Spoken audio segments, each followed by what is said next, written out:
આપનું સ્વાગત છે CNBC બજાર પર. આપનો ખૂબ ખૂબ આભાર. આપ અમારી સાથે આ ખાસ શોમાં સ્ટુડિયોમાં આવીને જોડાયા. તો સૌથી પહેલાં મારે એ આપને પૂછવું છે કે આપણે જે રીતની સોનાની કિંમતો જોઈ રહ્યા છે, ખાસ કરીને આપણે સોનામાં 2024ની અંદર અત્યાર સુધીમાં એક ખાસી મોટી તેજી આવતા જોઈ છે. તો જે રીતે આપણે 60,800ની આસપાસ ગયા વર્ષે કિંમતો હતી અક્ષય તૃતીયાને દિવસે, અને આ વખતે આપણે 70,000ની ઉપરની કિંમતોની ઉપર અક્ષય તૃતીયા પર કિંમતો આસપાસ એની જોઈ રહ્યા છે. તો ખાસું એવું મોંઘું સોનું થયું છે આ એક વર્ષની અંદર. તો કઈ રીતે તમે જોઈ રહ્યા છો આ અક્ષય તૃતીયા પર? એવી જ ડિમાન્ડ રહેશે, એ જ રીતની ખરીદી થશે? કેવો માહોલ હોઈ શકે છે આ કિંમત વધારાને જોતા? Thank you Zarnaben for having me on the show. Akshaya Tritiya, કાલે આપણો અક્ષય તૃતીયાનો દિવસ છે.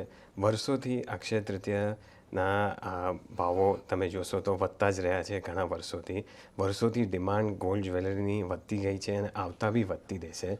આપણામાં એક કહેવાનું છે કે ગોલ્ડ આપણી ગળદૂતીમાં છે.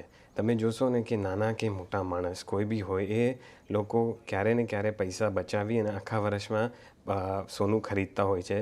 અને આ વસ્તુ આજથી નહીં, વર્ષોથી ચાલી આવી રહ્યા છે. તમે જોશો સિટીઝમાં અને નાના ગામડાઓમાં, તો તમે નાના ઘરોમાં જોશો તો એ લોકોના ઘરમાં કદાચ એસી નહીં હોય, પણ એ લોકોના ઘરના લેડીઝના ગળામાં મંગળસૂત્ર હશે, બંગડીઓ હશે, ચેન હશે, વીંટીઓ હશે, ઇયરિંગ્સ હશે. આ બધી વસ્તુઓ પહેલાંથી એ લોકો ઇન્વેસ્ટ કરતા આવ્યા છે અને આગળ જતાં બી ઇન્વેસ્ટ કરશે. એટલે ડિમાન્ડ સાઈડ મને એવું નથી લાગતું કે સ્લો થશે. પ્લસ આપણા ઓનરેબલ પ્રાઇમ મિનિસ્ટરનું વિઝન છે કે આપણી ઇકોનોમી $5 ટ્રિલિયન થવાની છે. જો આ સપનું સાચું થયું તો એનો મતલબ એમ થયો કે આપણા ઇન્ડિયાના માણસો પાસે ઘણી બધી ડિસ્પોઝેબલ ઇન્કમ ભેગી થશે. હવે એ ડિસ્પોઝેબલ ઇન્કમમાંથી જો થોડો વર્ગ બી સોના અને ચાંદી પર જશે તો સોનું ને ચાંદીની ડિમાન્ડ બહુ આગળ વધશે. આપણી ઇન્ડિયાની ગ્રોથ સ્ટોરી ચાલી રહી છે, એટલે સોનું પાછળ નહીં રહે. ઓકે, તો ઇન્ડિયાની ગ્રોથ સ્ટોરી જે છે એમાં એને જોતા અહીંયા આગળથી જે રોકાણ છે એ સોનાની અંદર પણ થઈ શકે છે. અને જે રીતે અહીંયા આગળથી નીલય આપણને જણાવ્યું કે વર્ષોથી પરંપરા રહી છે કે સોનાની અંદર રોકાણ કરવું એ આપણી એક પરંપરાનો ભાગની જેમ જ છે. પણ એ જણાવો કે ટ્રેન્ડ હવે કેવા બની રહ્યા છે? જે રીતની આ કિંમતો વધી છે તો ટ્રેન્ડમાં કોઈ ફેરફાર છે? નાની જ્વેલરી લોકો વધારે લઈ રહ્યા છે કે પછી હજી પણ જે ટ્રેડિશનલ જ્વેલરી છે કે લગ્નસરા માટે મોટી જે જ્વેલરી હોય છે એની ડિમાન્ડ આવી રહી છે, ખરીદારી થઈ રહી છે? ટ્રેન્ડ્સમાં કોઈ ચેન્જ છે? આ તમારો ક્વેશ્ચન બહુ જ સારો ક્વેશ્ચન છે અને એકચ્યુઅલી બહુ ઇમ્પોર્ટન્ટ ક્વેશ્ચન છે. ટ્રેન્ડ સમજતા પહેલાં હું તમને એક વસ્તુ કહેવા માંગીશ કે આપણા ઇન્ડિયન કન્ઝ્યુમરનું હવે માઇન્ડસેટ ચેન્જ થઈ ગયું છે. COVID-19 પછી બધી જ વસ્તુ ચેન્જ થઈ ગઈ છે. તમે જોશો તો COVID-19 પછી જીવની કિંમત વધી ગઈ છે. યંગ જનરેશન માણસો જે છે એ ઓલરેડી હમણાં ખર્ચો કરી રહ્યા છે. એ લોકો સારી ગાડીઓ લે છે, સારી જ્વેલરી બાય કરે છે, સારી હોટેલોમાં ખાવા જાય છે. પણ આ સેમ બાઇંગ પેટર્ન બિહેવિયર તમે હવે જોશો એજ 45+70 સુધી તમે જોશો તો એ બિહેવિયર એ લોકોમાં બી તમને દેખાવા માંડશે. કોવિડ પછી હવે કોઈને કાલ પર ભરોસો નથી. બધાને આજે માણી લેવું છે અને આજે જીવી લેવું છે. તો આ કન્ઝ્યુમર બાઇંગ બિહેવિયર ચેન્જ થયું છે. આના હિસાબથી જ્વેલરીની ટ્રેન્ડ બી ચેન્જ થઈ છે. તમે જોશો તો લાસ્ટ 5-6 વર્ષમાં નાની જ્વેલરીનું બનવાનું માસ પ્રોડ્યુસ થાય છે ઇન્ડિયામાં. ઇન્ડિયા જ્વેલરી મેન્યુફેક્ચરિંગનું એક હબ છે. આપણે ઘણી જ્વેલરી એક્સપોર્ટ બી કરીએ છીએ. 20-25 વર્ષ પહેલાં લગ્નના દાગીના બનતા હતા અને એની આજુબાજુની દાગીના બનતા હતા. પણ હવે તમે જોશો તો અસંખ્ય ડિફરન્ટ ટાઈપની જ્વેલરીઓ બને છે.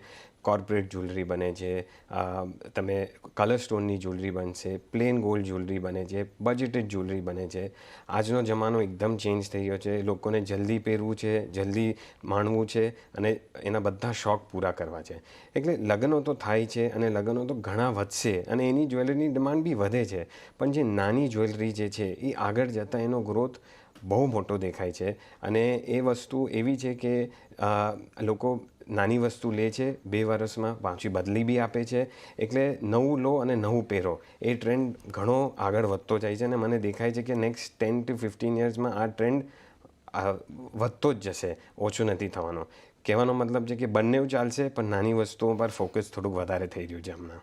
ઓકે, તો ટ્રેડિશનલ જ્વેલરી તો રહેશે જ, અને જે નવા ટ્રેન્ડની આપણે વાત કરીએ તો અહીંયા આગળથી જે રીતે ઉલ્લેખ આવ્યો, કોર્પોરેટ જ્વેલરી આવી છે, હવે તો મેન્સના પણ જ્વેલરીની એક આખી રેન્જ આવતી આપણને જોઈ રહ્યા છે. તો આવા બધા જે ટ્રેન્ડ છે એ આવી રહી છે, તો નવું લેવું, નવા નાના દાગીના લેવા, નવા પહેરવા, આ રીતનો એક ટ્રેન્ડ છે એ અહીંયાથી બનતો દેખાઈ રહ્યો છે. પણ હવે અક્ષય તૃતીયા હોય નિલય, તો ત્યારે બધા જ ગ્રાહકો અમુક પ્રી બુકિંગ કરાવતા હોય છે, જેમને સારા મુહૂર્તની અંદર લેવો હોય. તો પ્રી બુકિંગનો આ વખતનો જે થયા છે એ પાછલા વર્ષોની સરખામણી એ જ રીતે થયા છે, ઓછા થયા છે, વધ્યા છે, કઈ રીતની સ્થિતિ છે? ઓફર્સ વગેરે કંઈક આ વખતે જ્વેલર્સ તરફથી આવી રહ્યા છે? સારો પ્રશ્ન છે.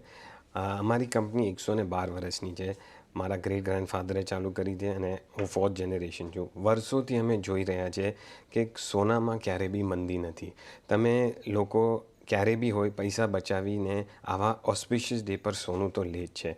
અક્ષય તૃતીય એ એવો દિવસ છે જેમાં સોનું કેમ લે છે? કારણ કે ઇટ ઇઝ બિલીવ્ડ કે પ્રોસ્પેરિટી, પ્યોરિટી અને વેલ્થ જનરેશન થાય છે. એટલે લોકોને એવું લાગે છે કે આપણે જ્યારે બિલીવ છે કે આપણે જ્યારે આ દિવસે સોનું લેશું તો આપણે બી આગળ ગ્રો થશું, આપણી બી પ્રોસ્પેરિટી વધશે.